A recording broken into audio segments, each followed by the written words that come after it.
What's going on, y'all? I'm KMBest, he's Lambie Series. You know that because you're here on his channel. Let's talk about the 8 most important topics in Marvel Snap. Welcome to 8 Cubes. Now, we're going to start out with Makkari, or as some are calling her, Makkari. Where are you on Marvel Snap's newest card, a 3/4 that at the end of each turn has the chance to run from your hand to the board. Or not the chance, she will do it, but the chance is where she ends up going.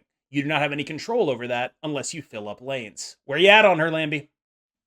So the last time someone called the card meh also kind of fit in the name, which is Gilgameh. Gilgameh is probably not as meh as it used to be right now due to the buff. But this card, well, they did buff it from a 3/3 to a 3/4, so no more Cerebro 3, but now maybe Cerebro 4. I've seen people run it in Cerebro 4.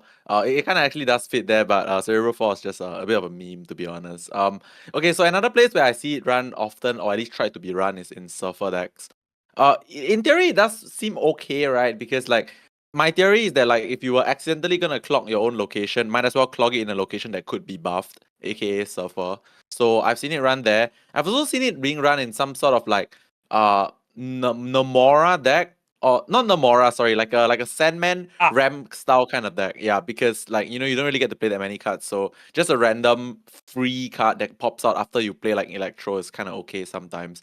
So these are places where I've seen this card, but that's basically it. I've seen it there, but it hasn't really done too much good work, right? Like I feel like, especially in the Surfer case, you might be thinking, okay, it's a 3-drop, it fits nicely, but actually Surfer, once it plays out all its stuff, you actually don't really have that much space on the board. Like, in fact, the Makkari sometimes just like clogs you in a spot whereby, as much as it can be buffed, you would rather play something slightly bigger there, like a Shaw, a Gladiator, or like a movable thing like a Nocturne to change locations and stuff like that. So honestly, yeah, it's still Makkari for me. Like, it's very meh from what I've seen. I keep saying from what I've seen because this is the first time in a long time that I actually haven't bought the card. Right. I haven't bought the card because I actually my preconceived notion that it's meh, but I didn't want to like jump to conclusions. So I spent a lot of time watching people play the card, and it gave me the conclusion that yeah, I think I'm gonna like not buy it for now.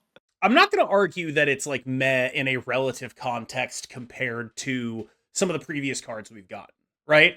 But what I do think is there are 2 things that are important to note. The first is I think she is actually very good in that Sandman deck. Like, there is not a card I want to replace her with. I probably could if I had to, but in that Sandman deck, it's not an Electro deck, by the way. It's just like a normal curve-out Sandman deck, Yeah. and the goal is basically just, I'm going to play some good cards, play Sandman leader you, and set up this instant win. And in order to set up that leader win, or maybe like, the backup plan being like, just Miss Marvel and Doom for a bunch of points. In order to set that up, you do need to be ahead, and Makkari is extremely good at being ahead. If your only thing that matters is, I want points on the board, I don't care where, Makkari is going to be good at that. I do think she goes in that deck. I think she probably does not go in Surfer, but what's fascinating to me is this card is the first card in a long time where I look at it and I'm like, I do not know how many points of power you would be allowed to give this before it gets broken. Like, if this is a 3/5, it goes in every deck, right? Like, I just feel like it kind of has to go in every deck if it's a free 5 power. And if it at 4, it's not that good. And so it almost feels like a card that can't ever be too strong, because if it's too strong, it's in every single deck. Yeah, this card, actually, that last point is very fascinating to me because you're not wrong exactly. Actually, you're kind of right because having free power You that upgraded me might from not potentially wrong to kind of right. it's like having free power that might kind of clog yourself. What's the threshold, right? At what point total do you not mind accidentally sort of clogging yourself with, correct? Like 3/3, clearly they thought it was definitely too little, so they made it a 3/4. But like you said, what if it's 3/5? Maybe to me, maybe not 3/5, but if it was 3/6, randomly spawning somewhere at 3/6 could be a thing. Also, regarding that whole Sandman that you mentioned earlier, it feels very Jeff, like a second Jeff kind of card in that kind of deck, right? Like you just are able to play the second thing in a deck that probably only gets to play one thing per turn. Yeah. So yeah, it does matter a little bit sometimes. Like, it is actively good there. I don't think I can say it's actively good in any other deck that I've seen her in. Yeah. Where it is notable that there is a deck that this is actively good in, right? Because one of the things that's happened is, like, metagame shifts have happened, and then suddenly being actively good in a deck can really matter. I don't necessarily think that's going to happen for Sandman, but like when you look at Cannonball, it's like very actively good in one thing only, and it just that thing ended up being the strongest thing in the game. Again, I don't think that's happening for like Makkari Sandman, but it is worth noting that the card is not always bad. It's not like a thing that's going to always make your decks worse. It can make some decks actually better, and that is maybe just the right thing to do when they make a card like this, because at 3-5, I do think it's kind of busted, and at 3-6, it definitely is. So at 3-4, they made it strong enough to be like a niche but useful card, and I think that's okay. So let's talk about the deck that Makkari probably doesn't go in. That is Silver Surfer. Lambie, where are you at with everyone's favorite deck that every new 3-drop apparently goes into? So for the first time in a long time, I actually find that there is some relevance to like the Surfer deck, right? Because a lot of the time, my people like to try and bring back Surfer ever since its first nerf as a like +3/+3. Now it's just +2/+2 with Surfer. Ever since then, it's like Surfer has been like just an okay deck. I think for the first time in a long time, it's a bit more relevant. I want to go through a few points, which is firstly, okay, so I'm gonna make my point very clear, which is I think Surfer is still a very mid deck. Okay, I think it's very mid, but it's like a relevant mid deck right now Yes. because firstly, it gets to run like tons of good like 3-cost cards that affect the game right now. Killmonger, Red Guard. Okay, Killmonger and Mobius. They are just like cards that could affect the game right now. And then generic good trees in like Nocturne, Gladiator, Red Guardian. These are just generic good cards that cost 3, right? And of course, it also fits the disgustingly strong package from about a year ago, which is Brute. Forge Brute apps, it's just in the deck, right? And then also now you can fit like a good card in Mockingbird. So the deck, as much as it looks, the deck is actually kind of fair, but the thing is, it's being fair with a ton of just normally good cards you would play anyway. So I can see why this is popular right now because in general, people like to play the simple deck that wins, right? Because this deck's not exactly complicated at all. You play Forge on 2, you play Brood on 3, you play Absman on 4. If you don't have Absman, you play another 3. Then you play something on 5, and then you play 2/3 drops on turn 6. Like it's a very clear cut like thing that puts points on the board. So it's not exactly like the most powerful thing ever, but it allows you to run good tech for the meta naturally right now, and it's easy to put points on the board and not difficult. It doesn't screw your brain over just playing this deck. Like it's actually like something that you can just chill and play with, and I can understand why it's popular because of reasons like this. When I think of Silver Surfer, the word that comes to mind is well positioned. And you'll notice Mm. the two topics below Silver Surfer here are beating Loki and beating Zoo. And I think Silver Surfer starts at a plausible matchup into both of those decks, and that's why it's good right now. You are a deck that plays Mobius, and even if you don't get Mobius, your stuff scales with your Silver Surfer, their stuff that they get off the Loki doesn't. And so, even without that, Surfer feels like one of the decks that I'm much more okay getting Loki. You just have to like really like make sure you cover all the permutations, but you are much more okay getting Loki than most other decks in the same spot. Similarly, as a Killmonger deck, just by default, you get a lot of value against Zoo, which Kyera can beat you in those scenarios. But I mean, you can Red Guardian it. That can happen. Doesn't happen always. Sometimes they prevent that from happening, but you can do it. And a lot of Zoo decks are finding themselves unable to want to be Red Guardian or unable to want to be Kyera decks because if you are the Kyera deck, then you're going to lose the Zoo mirror to the person who isn't playing Kyera. And so you end up in this spot where this deck ends up in a good position against very powerful decks in the metagame right now. One thing that I will mention, it still has a pretty bad Hela matchup, if Yes. that is a common thing that you see. Generally, I have received some feedback that like a lot more people down low in early CL-ish type stuff are going to be still playing that deck. Silver Surfer, again, when I talk about what the word that comes to mind is well positioned, that is contextual. And if your context is different, please do keep that in mind. If you're seeing Hela every 3 games, I would not go out of your way to play Silver Surfer.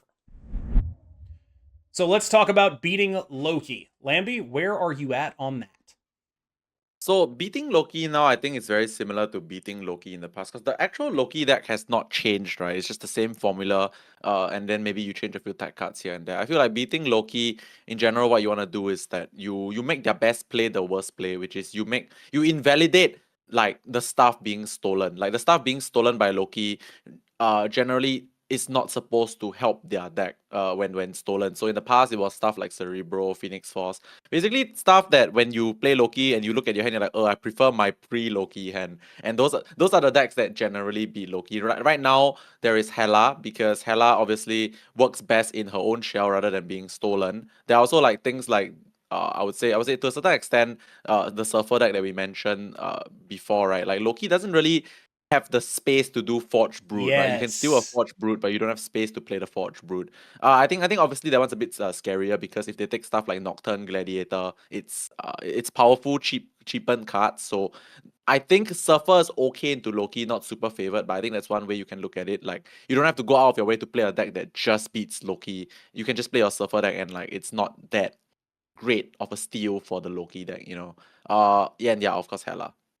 One thing I wanted to highlight, and you touched on this, and I'm glad you did, is the way to beat Loki is attack the space they have to play stuff.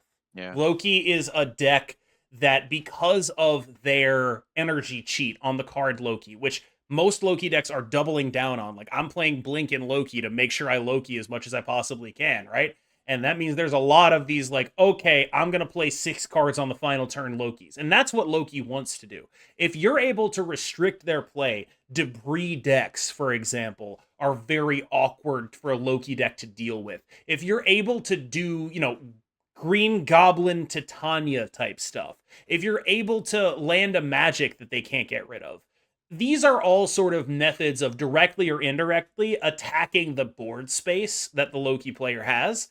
And Loki is actually fairly limited on that, because like most Loki early games involve, maybe they're playing a Quinjet, maybe they're playing a Snow Guard, maybe they're playing an Agent Coulson. If you can attack their board space, suddenly they're sitting there with like a Quinjet and a Rock and only 2 spaces left to use your cards to beat that. Whereas you can have more spaces to deal with what they are doing. And I think that's something that people miss a lot with Loki, is it's very constrained on board space because of the amount of energy cheating it does. It's going to fill up the board every time. So preventing them from having profitable board fill ups is kind of how you want to combat it. So, how do we beat Zoo? So for Zoo, it's kind of crazy, because like that's why we talked about the Surfer deck being just well positioned, or like any deck that can play Killmonger Mobius, right? Being well Yeah. positioned. So Killmonger is just good against Zoo, right? You hit the Squirrel Girls, you hit you hit all the little units that are used to scale towards their tall threats, like either Cow Obsidian or like Mockingbird. And also of course Mobius just is just like good into Mockingbird, right? So I realized that the funny thing is that people have realized that you don't actually need to run on anti-ongoing tech for Yeah. Zoo. Like you don't really need to actually play like an Enchantress or Rogue for the Blue Marble or whatever.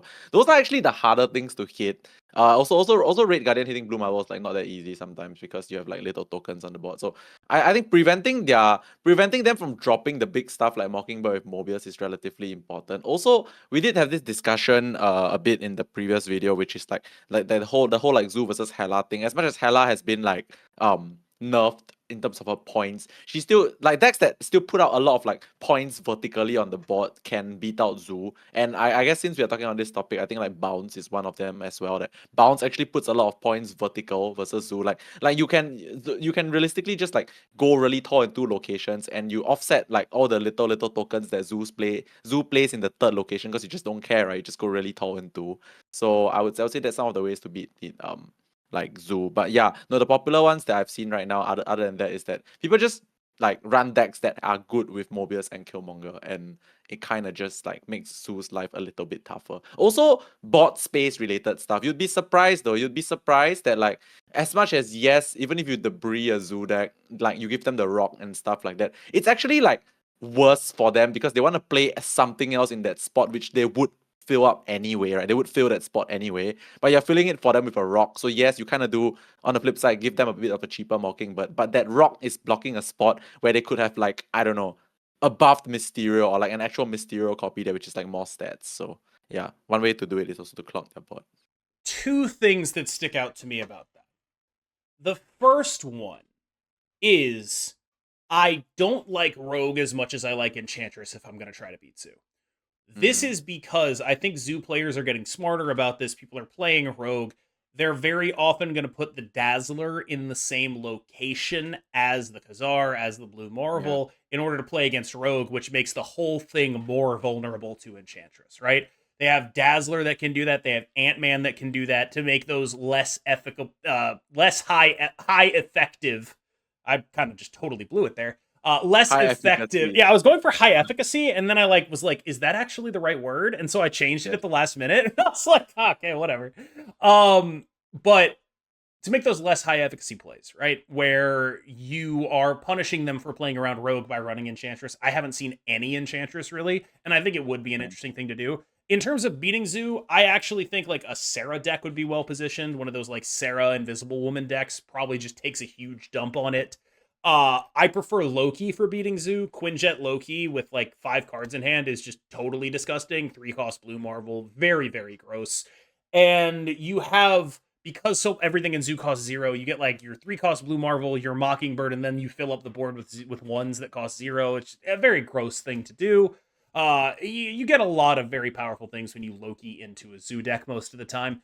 And I think beyond that, the thing that really sticks out for me is I would bet on Zoo against Hela over a long enough period of time. I would take that matchup. I think that Hela can do what it needs to do, but Zoo will do what it needs to do a little more consistently. And I think on balance, I would prefer being the Zoo player in that matchup. So, is the meta finally good? Is this like the best meta we've had in ever? Is that what's happening right now? I mean, if good is the definition of I can play most decks, then yeah, Yeah. I think right now we can play most decks and get away with it. I'm gonna start with the good decks first. Like now the good decks in the game, right? Like you can play like the Zoo, you can play Loki, you can sort of play like your other mid range stuff. You can play a bit of combo decks. I've actually seen Tribunal by the way, but like Mm-hmm. not much. You can play Hela. You can play Surfer because it's well positioned into these stuff a little bit. So like you can play a lot of things and nothing really sticks out as the clear winner in terms of like unbeatable deck, like even Loki is not exactly unbeatable. Loki Yeah. is actually a beatable deck right now. So I feel like yeah, the meta is in a place whereby I would say you can do a lot of things. You can even do like bounce and then there's also Annihilator stuff, and then there's Yeah. actually really a lot. You kinda can I listed like 7 decks and like I cannot tell you which one is the best, that's the thing. Like all of these decks are actually playable. So yeah, meta's in a good spot. I don't know how long this equilibrium will last though. Also, I think for the most part, like I've seen like 0 prof in like the last, like no one has played prof. Like I know we've been talking about like Professor X move and all that, but it hasn't worked out, right? If not, it would have been like somewhere by now. Yeah. So yeah, no prof related stuff I think makes people feel less unfun. And yeah, so I think the meta is in a very decent place right now.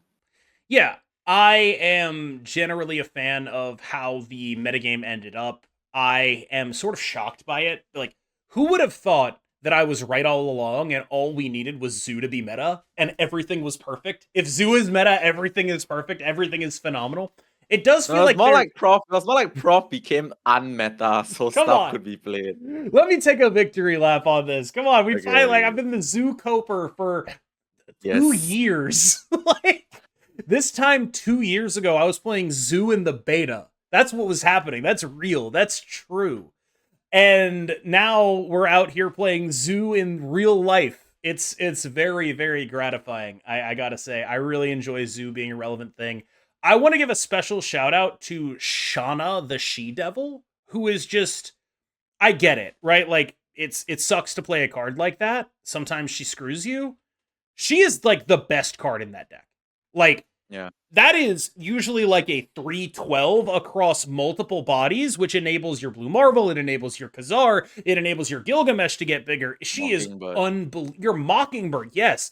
Shauna is like the one of the best cards in that deck. Extremely powerful at 4 power at this point. And I am like, again, that's just a sentence I never thought I would say. Like, we're talking about Shauna here. What are we doing? And all of that wraps up into just being a really good card. I'm very, very happy for that. This meta is great. I'm really legitimately enjoying playing a lot of Marvel Snap right now, and I'm very happy to be able to say that. So, in light of that, do you have any patch wishes? Do you want anything to happen? Okay, so we just talked about like meta being good, right? So normally when meta is good, we don't want to like change something to make it ungood, right? Yeah. But okay, so I got like two things just because I want them to happen. Hopefully it's a good shake-up. Okay, firstly, the first one will never happen anytime soon, but my Kang rework. Every time we talk about this, I'm gonna talk about my Kang rework again because I want that Kang rework to make it into the game. If you guys don't know Oh what the yeah. Kang rework that I'm suggesting is, it's just that basically Kang starts with a random copy of itself in your deck, and each one of them has like different versions. That's basically it. Like it's just to make Kang actually a useful card because I really like the card, like in game. It's just that like the effect is not it. And then of course the second one would be once again, I cannot give you the specifics, but every time they do a snow guard change, I call it the snow guard change because that was the first card that like went from complete obsolete to Right. completely like strong just from changing the text of the card, right? I want a snow guard-ish style change. Like what they did with the snow guard change was they didn't actually break the game. They just made a card playable without like actually like breaking the game and making another tier 1 archetype, right? Like when Snowguard was changed, it just became a playable card in like Loki decks or like just decks like Dino decks, you know. So I want a card to go from complete like obsolete to like at least playable. I don't know what that card is right now. Like I guess we need to look at cards that like are never played and just change the effect. Like maybe Kang is one of them, but like other than Kang, there might be a few other cards that could be just changed and then like become more playable and like fit into other decks. One thing that really, really sticks out to me about current Marvel Snap, because we just got done talking about how good the meta is.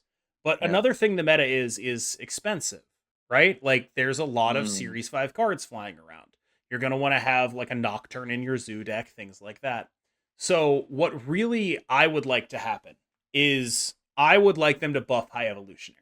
I don't know exactly how, but I really enjoyed when you could play High Evo with a straight face and someone could get a budget High Evo deck and take it to very high levels of play. I enjoyed that. I thought it was a good thing for the game.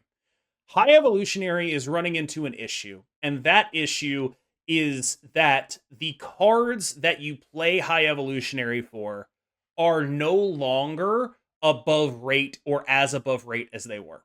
When you look at High Evolutionary Cyclops and compare it to Nocturne or Red Guardian, it is not all that much better than them, if at all. And you are sacrificing a card to make that happen.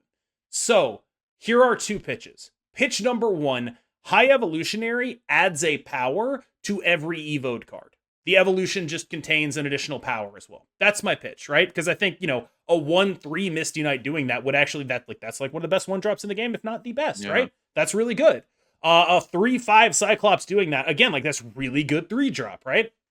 That would be where I would be at with how I would handle this. Alternatively, High Evo was data mined at 4/7. If he was a Oh, 4/7, you would that's not be true. making the sacrifice of running a bad card in order to get these other cards. It would just be, okay, here's a good card, and then it turns all of your cheap, useless cards into genuinely, like, because when we talk about like High Evo Cyclops, it's not that much worse than Nocturne, is it? It's not that much Yeah. worse. It's like a little worse. But getting that for free as opposed to paying a deck building cost for it really changes the equation. It gives budget players a real build around again. And so those are sort of where my head is at for like what I would want to happen in this patch, because I really desperately miss when I could recommend High Evo to new players with a straight face. And right now I can't, and I miss it.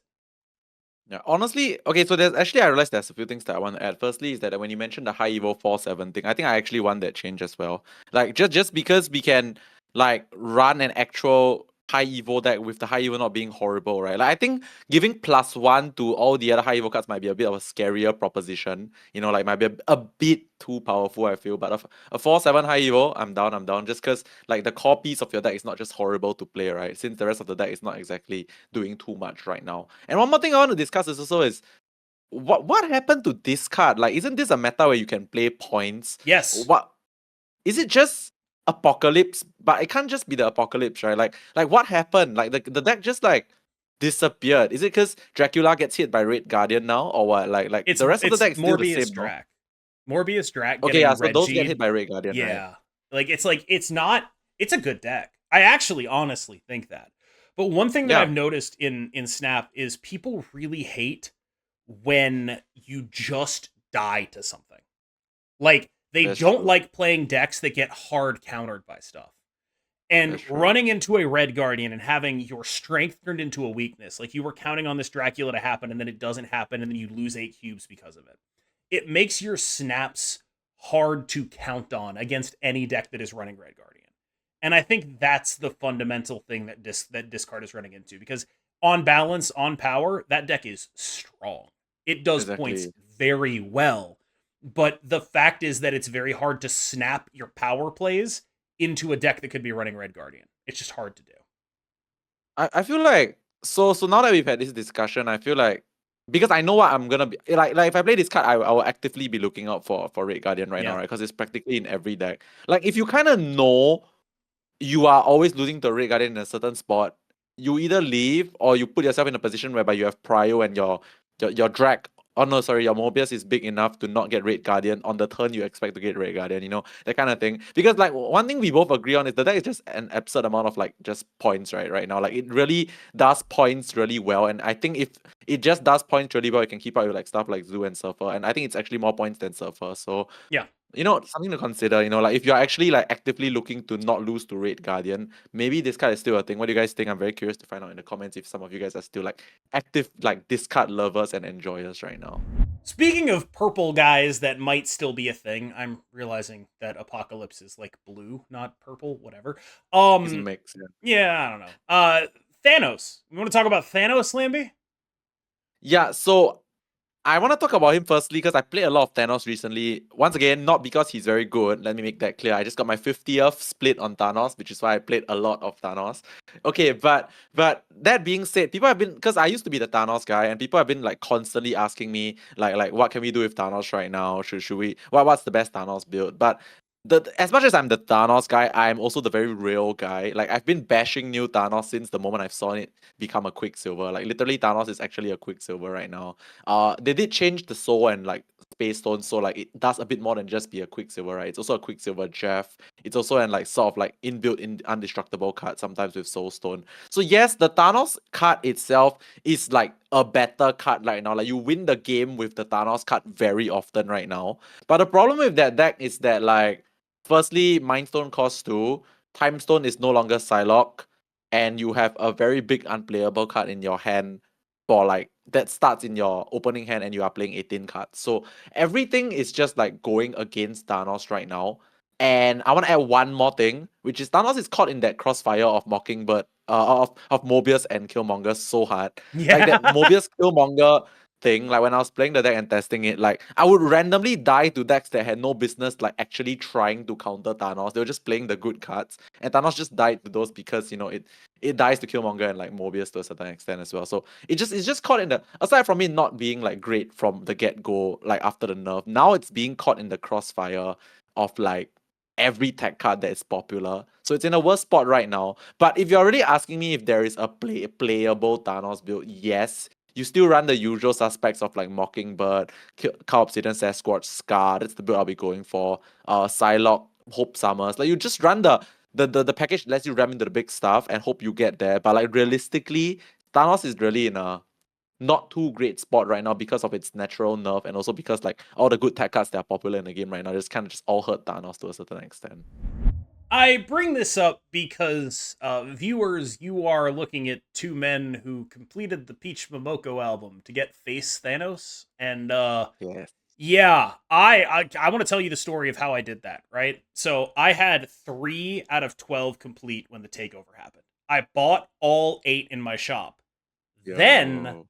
I rolled the random one 6 times until I got the last one. Wow. That is an 18,000 gold Thanos. That is 9 months of creator gold right there. 9 months of creator gold happening right there. It was ridiculous. And that it has been just a like I enjoy having it. I'm gonna use it, but Thanos is like very mid right now. I think we wanted to put this on Yeah. here so we could both talk about like we're not typically cosmetics gamers, but both of us did this, which means they got our asses.